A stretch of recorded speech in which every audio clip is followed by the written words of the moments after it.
All right, guys, I yield. I folded after not touching this topic for over 3 years. I'm actually going to get into how to cut while gaining strength.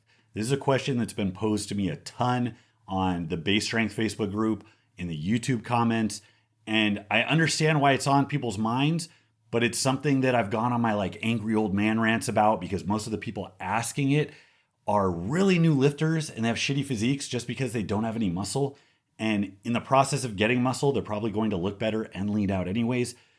Or by people who just generally have shitty diets. They don't have a handle on their eating day to day. And it's part of this really dramatic and dysfunctional ebb and flow of not doing anything, because if it's not going to be perfect, what's the point? And then when you finally do get the motivation to get your shit together, you want to go all the way to the other end and be really manic and really obsessive over your diet and do things to a very extreme manner. Training, aesthetics, sports performance is about consistency. That's the most important thing. So what we're going to talk about today, it's not cutting specifically. Cutting implies somebody who is very advanced, either by being very, very muscular, big and strong, or being very, very lean, like under 10% body fat, or both.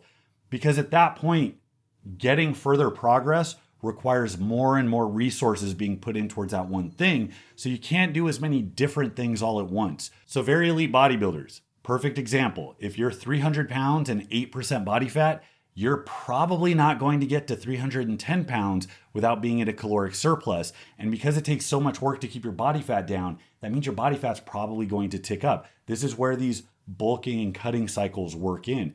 That doesn't mean you have to be advanced to go through bulking and cutting dynamics, but it does mean that if you're not that advanced, you get a ton of mileage out of just having a diet that is pretty well rounded. So as long as you're paying attention, as long as you're tracking, and you have some idea of what the fuck you're doing, you're going to be pretty lean and you're going to gain more muscle as a result. So there's actually a point where you might actually do better because your normal shitty diet that you wing doesn't have enough protein or enough carbohydrates. And you find that when you actually feed yourself on a run-of-the-mill bodybuilding diet, that you actually get bigger and stronger faster. So for many of you novice and even into you intermediate guys, it could actually be a net benefit to do this. So we're going to get into that today. Now, this all ties back into my personal struggles because I am, after all, the world's fattest middleweight.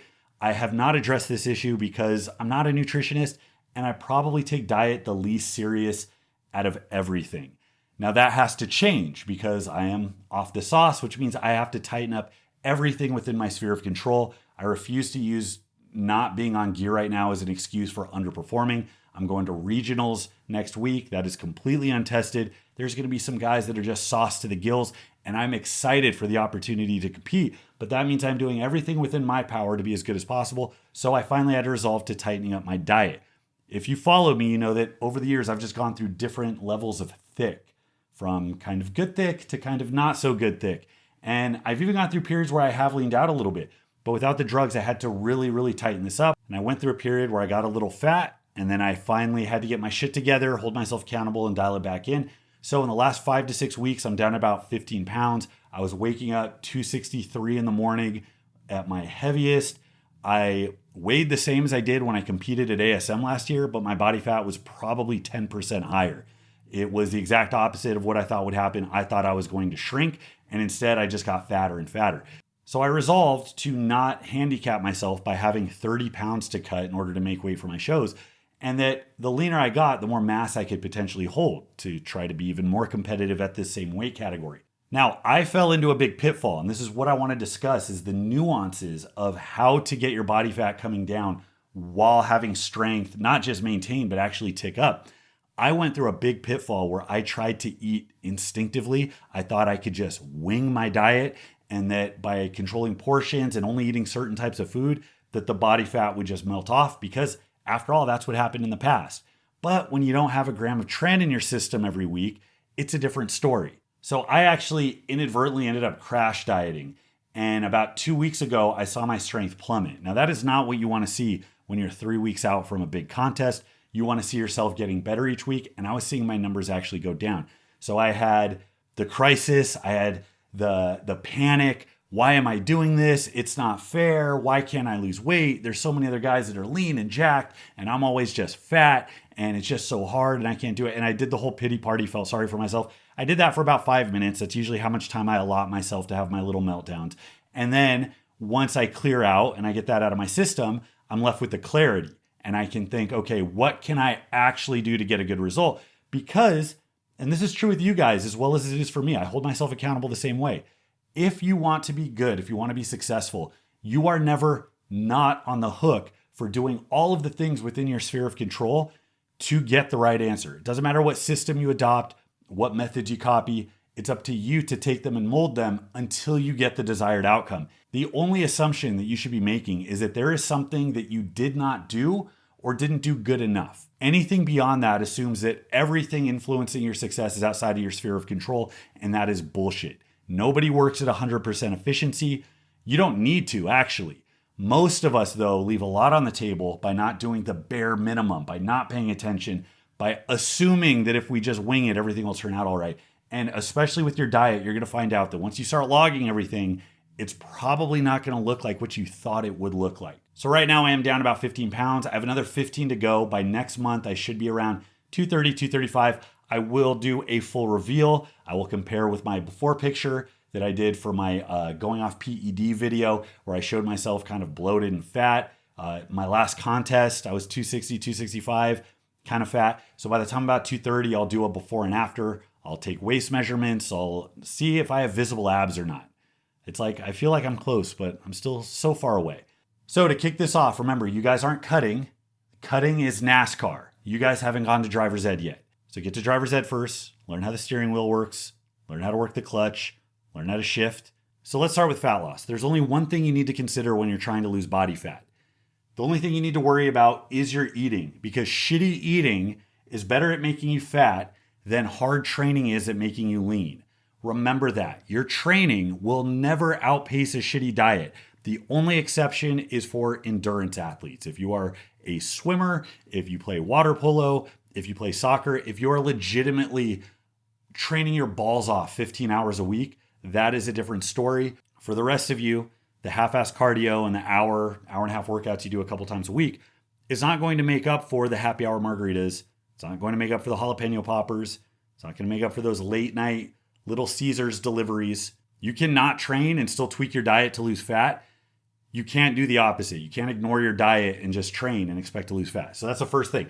So the secret to unchained, unrestricted fat loss, it comes down to one thing. Hey guys, don't forget to check out empire-barbell.com. That is my website. That is where you can find all of my content, my books, my templates. You can find all of the blog posts that I put up on program reviews. And if you're interested in coaching or if you're interested in personalized from scratch training templates, go ahead and fill out the contact form, reach out to me, and I'll get you started right away. Thanks so much for your support, guys. That is precisely what allows me to do this. So I thank you. The one thing, the one secret, the only thing that matters when it comes to stripping off belly fat, the only thing you really need to know comes down to this one thing. Calories in have to be less than calories out. You have to move more than you consume. Your body is not a perpetual motion machine. You have to get energy to create fat tissue from somewhere, and that comes from the food that you eat. If you burn more fuel than you take in, your body will sacrifice fat tissue. That is a biological fact. Nobody is exempt from that. It's unfortunate because I've known some guys, I've seen some guys on social media who are historically fat, and they just double down on the pity party like there is something uniquely different about them. That's not to say that everybody's genetics are the same. They're absolutely not. But somebody having an easier time leaning out is not the same as it being impossible for you to lean out. And a lot of times people engage in that really dysfunctional thought cycle like it's all out of their control. There's one guy in particular who is trying to blame his low testosterone levels. It's like that. It doesn't even make sense on the face of it because women have low testosterone levels. Does being a woman mean that you're guaranteed to be fat?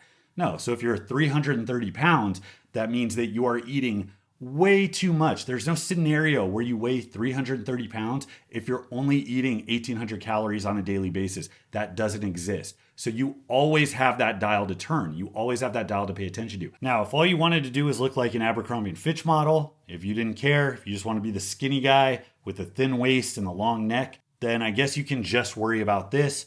And as long as you are burning more than you're taking in, you will lose fat tissue. That's just the way it is. But we want it all. We want the size, we want the strength, we want the performance, We don't want to have to sacrifice anything in pursuit of a six pack or even a waist that is like small enough to not get in the way when you try to bend over to pick up a quarter. Now, doing that is very easy. Bodybuilders have been doing it for years, even natural bodybuilders.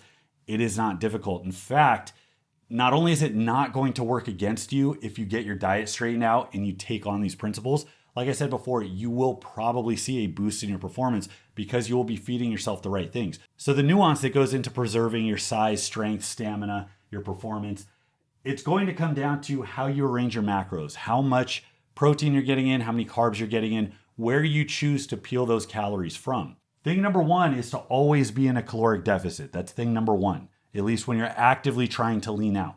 Thing number two is to make sure that you're getting enough protein and carbohydrates so that muscle tissue does not get wasted.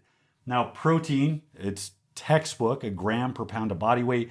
Everybody's heard that at some point. Most people fall woefully short. Now, the thing is, carbohydrates seem to be muscle sparing. That's the effect that people seem to observe when they play with their carbohydrates in their diet. We know that carbohydrates are the primary fuel that drives anaerobic performance. When you cut them out, endurance work is harder, strength work is harder. So if performance is your main goal, it does not make sense to cut out carbs. Now, in some hypothetical scenario, if you switch, if you went on a high fat, low carb diet, can that work? Can you get stronger? Maybe. I'm inclined to think that there might be some genetic variability for how easily somebody can gain strength regardless of how many carbs they're taking in. I'm also inclined to believe that the longer you do something, like if you've just been low carb your entire fucking life, that's just normal for you. It's like anything else that's not optimal, like working an 18-hour manual labor shift. It's not optimal for strength training, but there are people who balance it successfully. So the longer you do it, the more likely it is to work out for you. But then you have to remember the likelihood that you're going to be low carb for the rest of your life is not very high. You're probably going to go through periods where you have mashed potatoes on Thanksgiving, where you have candy on Halloween. You're probably going to go through periods of elevated carb intake. And every time you restart that, you're back to square one. You deplete yourself, you lose all the water weight, you feel your muscles flatten out, you feel performance drop. And I'm a low carb guy. I'm always a guy that said I feel better when my carbs are lower. My energy is more stable throughout the day. But I also ate like a piece of shit for the last 10 years. So it's hard to parse out where that was actually coming from. Having switched to a higher carb, low fat diet, I can tell you the weight has been coming off like crazy. I can tell you that my strength rebounded immediately after that shitty run I did with trying to crash diet, trying to like take my calories way down. And I was weighing myself 5 times a day. Wasn't a good spot to be in. It was counterproductive. And after a week of that, my strength plummeted. I noticed 2 or 3 workouts in, just from elevating my carbs, my strength came back and I was continuing to lose weight. In fact, right now I'm on about a half pound a day, which is high. That's a fast rate of fat loss. That's probably going to keep up for another couple pounds and then it'll taper down. So the macros are huge. This is where you are going to retain your strength. Make sure you're getting enough protein. Go off lean body mass. That's what I do. I have about 200 pounds lean body mass. 200 grams of protein is more protein than historically I've taken in. And this kind of verifies the carbs as being muscle sparing, because so much of my developmental years, I was eating in excess of carbs and very little protein because I was a dirtbag teenager and protein was expensive. So I would just eat pastries and donuts and shit. And in the face of, I'm not kidding, like 60, 70 grams of protein a day, I was still gaining strength, still gaining size, but I was getting a caloric surplus and I was getting a lot of carbs. So even if protein isn't that high, the fact of carbs being present seems to drive muscle growth more so than if they're not. So that's something I live by. Whether or not that's bro science, I don't care. If you guys want to go get lost in PubMed, if you just want to immerse yourself in the evidence side of things and quibble over every little minute study like that's going to hold the secret to unchained fat loss, you guys can do that.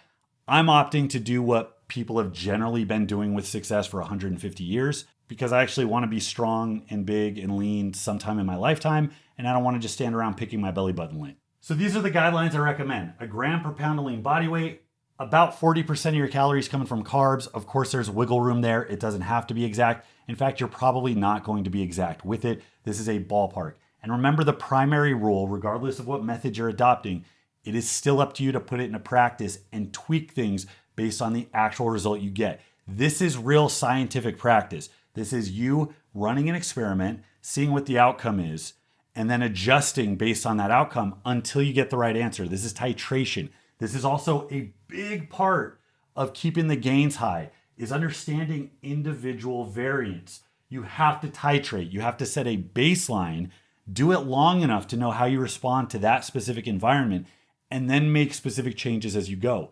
Don't make changes because your motivation gets high and low and you get shiny object syndrome. Don't make changes just because the last thing you read tells you to do X, Y, or Z. Make changes to solve a problem. That's what you should be doing in your training. That's what you should be doing in your diet. And the big part of putting it all together, it's where most people fall short, racking up perfect days. You have to make it a habit. I recommend buying, if you have trouble with habits, go buy a self-help book, buy Atomic Habits, buy anything that is known to help reinforce good behavior and teach you how to make good associations, because this all comes down to practice. I'm telling you, if you told a homeless guy that never engaged in personal hygiene that to live in civilized society, he has to brush his teeth 2 to 3 times a day, they would look at you like you're crazy. Like, I'm not going to remember to do that. That's so much time, effort, attention to do this one little thing. I'm going to forget. We do it because it's a habit, because it's unacceptable not to do it. So our brain has found a way to work around and just make it part of our day to day. We don't think about it. We don't have a complex over it. We just brush our goddamn teeth because we don't have the option not to. If you make this non-optional, if you just say, this is what I do now, it will be easier to go in, day out. You have to find that Zen mindset, that kind of level of acceptance where you can deal with the stress and the fatigue. You can deal with the planning and the burden of having to organize all of it, because that's what adults do. So I firmly believe that you, along with everybody else watching this, has the power to do this. You just have to make it a habit. Don't look at it like a house of cards. If you fail, you get right back up on the horse. You don't start from square one. You don't throw away all your progress. You will fail. You will have cheat days. You will screw up. The more successful days you rack up in a row, the better off you're going to be, the more automatic it's going to be. So eventually, you won't have to think about any of it. Now, part of racking up perfect days, get the idea of cheat days out of your head. It's the first thing people do when they go on diets is they start thinking, well, what's my cheat day going to be like? And then they start fetishizing all the foods they're going to eat, how they're going to gorge themselves, how they're going to take sushi and pastries and cakes, and they're just going to shove it into their gullet and have this orgy of food to make up for the days they spent dieting down. That feeds into the kind of toxic, dysfunctional nature of extreme dieting. You need to see food as fuel. You need to have a consistent level of sustenance and learn how to take pleasure in just giving your body what it needs. What you'll find eventually is that when you get something really sweet, really fatty, it's actually not going to taste very good. Coke tastes a lot worse to me now than it did when I was drinking a lot of sugar. I am less likely to go binge on food because it makes my stomach hurt and it makes me feel like shit. For those of you that prioritize cheat days, what usually ends up happening is if a cheat day is on Saturday, you might think, well, it's Friday night, I got to go out with the boys. And then you end up going out and having some drinks. So you drink about 300 grams of carbs just from margarita mix. And then you go and make a 2 a.m. Del Taco run. And then that bleeds into, well, Saturday starts my cheat day. That helps with the hangover. You want to get that bacon and egg breakfast, those flapjacks, really kill that hangover.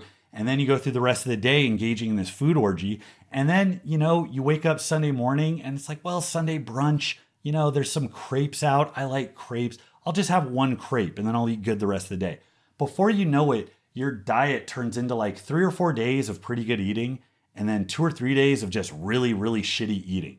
And that's the dynamic most people engage in. And your body's kind of plastic. So when you are eating low amounts of calories, it takes a couple days to get the process going. Your body kind of slows down and holds on to things naturally. So the more you interrupt that process by incorporating days with excess calories, the more of a comeback you have to make. And it just drags the whole process out. It's really a horrible way to do it.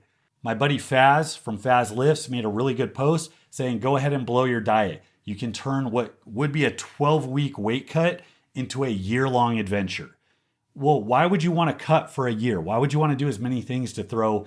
It's like that meme where you stick the stick in your bicycle spokes. Why would you sabotage yourself? Eventually, what you're going to find is if you can make it, I say 2 weeks, 14 straight days of perfect days in a caloric deficit, hitting all your macros, logging everything. If you can do it for 14 days, give yourself a cheat, but still maintain the caloric deficit. So give yourself something that you've been craving. Go and have some sushi. Go and indulge some desserts. But you're going to find that you're still going to be inclined to keep that caloric cap in place. And that's going to go a long way to creating damage control. So that's kind of how you want to engage in the psychology so this becomes sustainable. This is just what you do, and you find ways to incorporate the cheating around what your normal restrictions are. There's no real reason to deviate out of those restrictions. So now let's get into the nitty gritty, the recommendations. To figure out what your macros are in the first place, you first have to calculate everything out. Now I'm 248 at the time of writing this. I'm probably about 20% body fat. My body fat is much higher than I would like it to be right now. So I estimate about 198, about 200 pounds of lean body mass. Right there, I know that that's my protein. I'm gonna get about 200 grams of protein a day. And like I said, that's actually kind of high for me. Probably the reason why my strength rebounded so quick is because I actually started feeding myself. Any BMR calculator I look at, and there's a lot you can look into, they all give me about 2,400 calories a day given the information I put in. You can go on bodybuilding.com, you can go on If It Fits Your Macros. MyFitnessPal has one that I recommend. Doesn't matter which one you use, it's just a ballpark. And remember, you're gonna titrate anyways. So it's not like you're just gonna glue yourself to that and then forget about it. You still have to pay attention. So some of them will ask your activity level. If I'm incorporating the fact that I'm on a high frequency split and I'm working out 6 days a week, I'm doing 2-mile runs every day, I'm probably closer to 3,000 calories a day, but I erred on the low side. I gave myself a big caloric deficit, bigger than I would probably recommend for other people. But again, because I'm feeding myself, I didn't lose size or strength. My strength actually ticked back up. So you take your basal metabolic rate, that's your daily caloric expenditure. So then you subtract from that a deficit. 500 is a good minimum deficit to have for fat loss. I'm probably closer to 800 to 1,000. I've been losing a third to maybe half a pound a day. So that's a pretty big caloric deficit that I'm in. And that's gonna be your daily caloric allowance. So for me, I have that about 1,800 calories a day. Remember, my BMR was coming out 2,300. I'm in reality probably closer to 3,000, but that has been sustainable. Now, if I did that and I found that my strength continued to suffer, what's the first thing I would do? I would tick my caloric intake up. I would shorten the deficit. So there's always a dial you can turn. There's always a method of titration to get the right answer. Once you have your total amount of calories, again, gram per pound of lean body weight, I'm at 200 grams. If I'm going 40% of my calories from carbohydrates, 40% of 2,300, 720 calories. Now this is a tricky part. You got to remember, protein and carbs, there are 4 calories for every gram. So if I need to find how many grams I'm taking from calories, I have to divide that number by 4. So that's about 185 grams of carbs. Fat is just what's left. Ignore the people that talk about low-fat diets wrecking your hormones. If you are on like a no-fat diet, that might be a thing. But most of the things you're going to be eating day to day have some trace amount of fat. So it's pretty easy, even if you're eating lean stuff, to still get like 10% of your calories will come from fats anyways. You're going to be fine. Getting 20 grams of fat every day is not going to tank your testosterone levels. That's dumb. Fat is what's left. So I took the 800 calories from my protein, 720 from my carbohydrates. I have 280 calories left from fats. That's 31 grams of fat. That is my basic ballpark macro split that I'm going to be following. And that's what I try to get in every day. Now that's just half the battle. Anybody can pump numbers into a calculator and get these raw numbers back. How you incorporate this into your day-to-day is probably where most people screw up. And I'm going to tell you it's the easiest thing in the world. Do not concern yourself with whether or not foods are healthy or not. Concern yourself with foods that are going to get you at your calorie level while hitting those macros. Now, it turns out that the easiest way to do that is going to be with foods that are what we might consider clean. And I strongly recommend eating the same thing every day. My daily regimen is the same. I wake up in the morning, I make breakfast for me and my wife, egg whites, and I do some type of cereal. It's usually rice-based. I like cream of rice, but that comes out to 30 to 40 grams of protein, almost no fat, about 30, 35 grams of carbs from the oatmeal or the cereal that I eat. Then a couple hours later, I have a protein shake. A couple hours later, I have lunch. It's usually chicken and like rice pilaf. Then for dinner, again, it's chicken or steak or fish, veggies. And then I'll look at how many carbs I have left because every day is different. If I have a hard workout, I might take down an extra Cliff Bar during that workout, and that's some of my carbs. So it's like, okay, at dinner, I'm not going to have those carbs to eat. So dinner gets the most tweaking because what I do earlier in the day is going to vary a lot more, but I am charting everything throughout the day. So this is the most important thing. You go, you download MyFitnessPal. I'm gonna have the link in the description. MyFitnessPal is the easiest damn thing to use in the world. It is so stupidly easy. It has a barcode scanner. You can literally scan everything in your house and it will automatically input the calorie information. You don't have to write it out by hand. You don't have to type it with your thumbs. You just scan it and punch it in. You can search any food from any restaurant. Going out to eat is no longer an excuse. If you go out, you get a fajita plate, you can estimate, okay, it looks like it's about 6 ounces of grilled chicken, a couple of shrimp, and about a cup of rice. You can estimate, get the ballpark. Even if it's not perfect, a ballpark guess is better. And the more you do it, the more automatic it's going to be. So as long as you are charting every day, there's no excuse not to. It's 2022. We have all the technological advancements in the world. Used to be people had to memorize the caloric profile of every food that they would eat throughout the day. Now you can log everything. You have machines doing it for you. There is no excuse.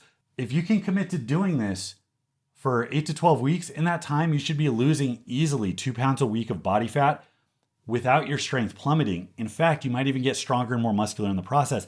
And that is how people recomposition. And remember, the less advanced you are, the easier it is to do all of this at once. The easier it is to tie everything together. So that's all I got, guys. I know it's a lot, but this literally is the bare bones. There's nothing else. Don't worry about what exact foods you're eating. The shit you eat, it doesn't have to be organic, non-GMO, grass-fed. It doesn't have to be entirely plant-based. Don't fall into the gimmicks of extreme eating. This should be sustainable. And when you finish your fat loss run, you should maintain the exact same eating habits, just eating more food to grow. And that's how you maintain a lean physique with elite level strength year round. Thanks so much for watching, guys. Leave your questions and comments in the comment box. Till next time, this is Bromley. I'll see you.